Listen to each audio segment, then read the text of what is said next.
सभी future medicals और parents को वेद प्रकाश बेनीवाल का नमस्कार। आज के इस वीडियो के माध्यम से हम उन सभी स्टूडेंट को एक सलाह देना चाहेंगे जो अर्मेनिया की सेंट थेरेसा मेडिकल यूनिवर्सिटी में पढ़ते थे।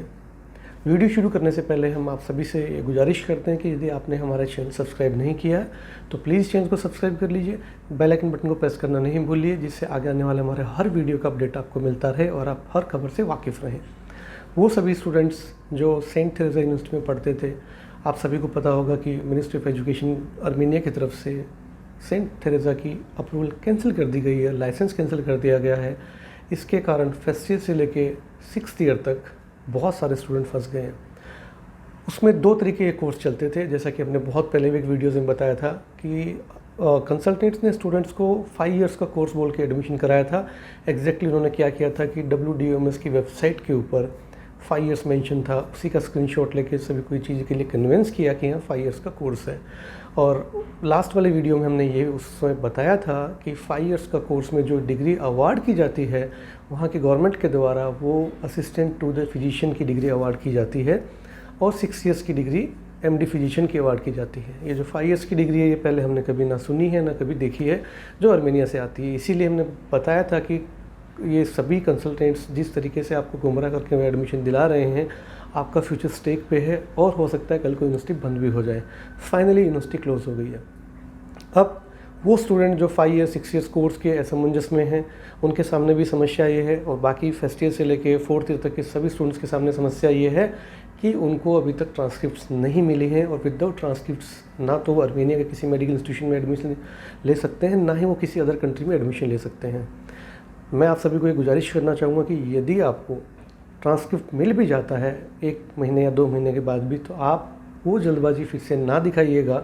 जो आपने पहले दिखाई थी, क्योंकि जहाँ तक आंकड़ा मुझे पता है सेंट थेरेसा यूनिवर्सिटी में 50% के अप्रोक्स एडमिशन या 50% से ज़्यादा एडमिशन्स ट्रांसफ़र केसेस के थे। वो सभी स्टूडेंट्स, जैसे यूक्रेन से कोई क्रॉक पास नहीं कर पाया, वहाँ से एक्सपेल हुए, वो स्टूडेंट्स वहाँ गए।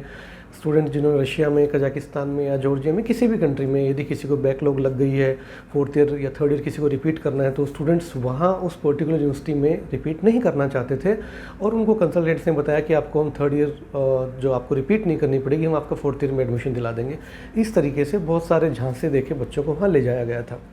और मैक्सिमम तादाद में स्टूडेंट्स वही हैं जो ट्रांसफ़र लेके वहाँ फंसे हैं, क्योंकि किसी स्टूडेंट ने 1 साल पहले ट्रांसफ़र लिया था, किसी ने 2 साल पहले ट्रांसफ़र लिया था। हालांकि बहुत सी चीज़ें ये भी देखने के लिए आई हैं कि कंसल्टेंट्स ने कोविड के टाइम पे स्टूडेंट्स का ट्रांसफ़र वहाँ करवा दिया। उनको बोला आपको जाने की नीड नहीं है, आपकी ऑनलाइन क्लासेस चल रही हैं, ऑनलाइन क्लासेस ऑलरेडी आपकी वैलिड हैं, तो आपको जाने की वहाँ नीड नहीं है और हम आपकी ऑनलाइन क्लासेस यहीं से कंडक्ट करा रहे हैं। इन कंसल्टेंट्स ने कुछ और दूसरे कंसल्टेंट्स के साथ मिलकर इन स्टूडेंट्स से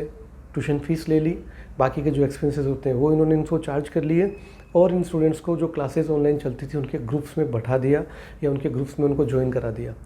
आज 1.5 साल बाद या 1 साल बाद या 2 साल बाद जिन स्टूडेंट्स ने ट्रांसफ़र लिया था और अब जब यूनिवर्सिटी बंद हुई है, ये स्टूडेंट्स जब यूनिवर्सिटी मैनेजमेंट से पूछते हैं कि हमें हमारे ट्रांसक्रिप्ट चाहिए, तो 10% स्टूडेंट्स को ये जवाब मिला कि आपका एडमिशन हमारे यहाँ पर है ही नहीं, आपकी फ़ीस हमारे पास आई ही नहीं है, ना ही आपका हमारे पास रजिस्ट्रेशन है। जब स्टूडेंट्स के द्वारा उनको एडमिशन लेटर्स दिखाए गए तो यूनिवर्सिटी मैनेजमेंट का कहना है कि ये एडमिशन लेटर फेक है।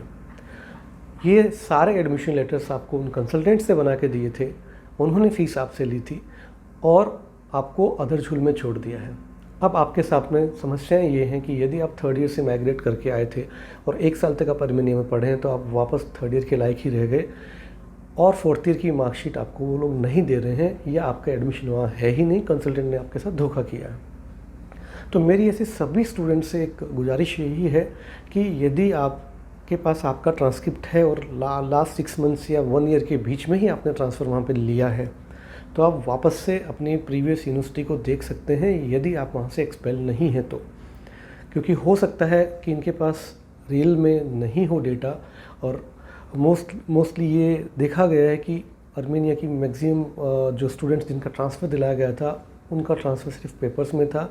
एक्चुअल में उनका एडमिशन्स वहाँ नहीं हुआ और ऑनलाइन क्लासेस का फ़ायदा उठाते हुए कंसल्टेंट्स ने आप सब लोगों को चीट किया है। वो स्टूडेंट्स जो रेगुलर एडमिशन ले रखा था, भले ये 5 इयर्स कोर्स हो चाहे 6 इयर्स कोर्स हो, अब उनके बहुत से इंक्वायरीज़ हैं कि हमें ट्रांसफ़र चाहिए, तो मैं आपको बता देना चाहूँगा कि जितने क्रेडिट्स आपने पढ़े हैं वो आपके ट्रांसक्रिप्ट आने के बाद ही पता लगेगा, और जिस भी यूनिवर्सिटी में आप एडमिशन लेंगे वहाँ आपके क्रेडिट्स काउंट किए जाएंगे। अभी भी आप लोगों को बहुत सारे प्रलोभन इस तरीके से मिल रहे होंगे कि आप वहाँ 4th ईयर में थे, हम 4th ईयर में एडमिशन करा देते हैं, जब आपको वहाँ से आपकी ट्रांसक्रिप्ट मिलती है तब आप हमें ट्रांसक्रिप्ट दे दीजिएगा, ये फीस आप हमें दे दीजिए। मैं आप सभी को आगाह करना चाहूँगा कि ऐसी गलती आप फिर से नहीं कीजिएगा, या जो स्टूडेंट रेगुलर स्टूडेंट थे जिन्होंने फर्स्ट ईयर से एडमिशन लिया था उन सभी को भी मैं आगाह करना चाहूँगा कि प्लीज़ आप इस तरीके की मिस्टेक मत कीजिएगा, क्योंकि ऐसा ना हो कि आप एक मुसीबत से निकले दूसरी मुसीबत में फंसने जा रहे हैं। क्योंकि इस तरीके की जो फैसिलिटी आपको जो प्रोवाइड करते हैं वो सब ऐसे इंस्टीट्यूशंस होंगे जो प्राइवेट होंगे, और जब ये आर्मेनिया का सेंट थेरेसा यूनिवर्सिटी बंद हो सकता है तो वो यूनिवर्सिटी भी बंद हो सकता है। ये बंद क्यों हुआ, इसकी पूरा क्रेडिट इंडियन कंसल्टेंट्स को जाता है, जिन्होंने यहाँ पे किसी भी तरीके से किसी भी ईयर के बच्चों के एडमिशन्स लिए, और जितनी भी माल प्रैक्टिस वो कर सकते थे, जितना भी करप्शन वो कर सकते थे, उन्होंने पूरा किया एट पीक पे पैसा कमाने के लिए। यूनिवर्सिटी बंद हो गई, स्टूडेंट्स का फ्यूचर स्टेक पे है, उनको इस चीज़ से कोई फ़र्क नहीं पड़ता। लेकिन आपके पास दोबारा से वो लोग कोई ना कोई नई स्कीम लेके आएंगे कि हम आपको कजाकिस्तान या जॉर्जिया की कहीं भी यूनिवर्सिटी में एडमिशन दिलाते हैं। इस तरीके से विदाउट ट्रांसक्रिप्ट आपका एडमिशन हो जाएगा और आप अपनी स्टडीज़ कंटिन्यू कर सकते हैं। मेरा आपको फिर से एक वीडियो के एंड में सजेशन है कि जब तक आपके हाथ में ट्रांसक्रिप्ट नहीं आ जाती हैं, वो ट्रांसक्रिप्ट आप इंडियन एम्बेसी से नहीं अटेस्टेड करा लेते हैं, तब तक आप कहीं भी अप्लाई मत कीजिएगा। जिन स्टूडेंट्स ने आर्मेनिया में ट्रांसफ़र लिया था, उन्होंने जिस भी कंट्री से अपना ट्रांसफ़र आर्मेनिया में कराया था, उन स्टूडेंट्स ने अपने डॉक्यूमेंट्स वहाँ पे इंडियन एम्बेसी से अपोस्टल नहीं करवाए थे, ना वहाँ की लोकल मिनिस्ट्री से उन्होंने अपोस्टल करवाए थे। इसलिए वो डॉक्यूमेंट्स वैलिडेट नहीं करते, और बहुत से स्टूडेंट्स ऐसे भी थे जो फेल थे, कंसल्टेंट्स ने उनके मार्क्स कार्ड एडिट करके उनको एडमिशन लेटर निकाल के दिए। आज वो स्टूडेंट भी यही मुसीबत फेस कर रहे हैं। तो यदि आप सेंट थेरेसा में पढ़ते हैं, या आपका कोई फ्रेंड सेंट थेरेसा में पढ़ता है, या कोई रिलेटिव सेंट थेरेसा में पढ़ता है, तो प्लीज़ वीडियो का लिंक उनको आप ज़रूर भेजिए, ताकि वो दोबारा किसी मुसीबत में ना फंसें। आप 1 या 2 महीने को बचाने के चक्कर में ये ना हो कि आप आने वाली 1 या 2 साल का अपना समय और पैसा दोनों बर्बाद कर लें। बाकी यदि हमारे पास किसी भी तरह की कोई और अपडेट आती है तो ज़रूर हम आपको वीडियो के थ्रू अपडेट करना चाहेंगे। आपकी कुछ क्वेरीज़ हैं या आप हमें कुछ शेयर करना चाहते हैं तो आप दिए गए व्हाट्सअप नंबर पर मैसेज कर सकते हैं, इंस्टाग्राम पे मैसेज कर सकते हैं, या वीडियो के नीचे कमेंट बॉक्स के थ्रू भी आप हमें अपडेट कर सकते हैं। धन्यवाद।